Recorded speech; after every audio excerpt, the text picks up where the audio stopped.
100% आमचा पाठिंबा मराठा समाजाच्या आरक्षण थांबवलं साहेब असं साहेब मराठा समाज गोरगरीब जनता 100% आमचा पाठिंबा आमचे जरंगे पडे साहेब दादा उपाशी राहतील. मी आता स्टेटमेंट काय दिलं मीडियाला ते ऐका आधी. स्टेटमेंट पहिल्यापासून साहेब आहे स्टेटमेंट तुमच्या पहिल्यापासून आहे साहेब. मी एक काम करा मनोज दादांना विचारा ते मला ओळख आम्हाला थांबवलं कशा विचारा काही काळजी करू नका. साहेबांनी कालच भूमिका स्पष्ट सांगितली.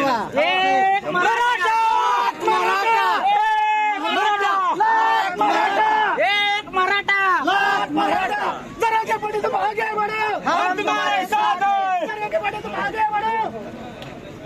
100% आमचा पाठिंबा मराठा समाजाच्या आरक्षण थांबवलं साहेब असं साहेब मराठा समाज गोरगरीब जनता 100% आमचा पाठिंबा आमचे जरंगे पडे साहेब दादा उपाशी राहतील. मी आता स्टेटमेंट काय दिलं मीडियाला ते ऐका आधी. स्टेटमेंट पहिल्यापासून साहेब आहे स्टेटमेंट तुमच्या पहिल्यापासून आहे साहेब. मी एक काम करा मनोज दादांना विचारा ते मला ओळख आम्हाला थांबवलं कशा विचारा काही काळजी करू नका.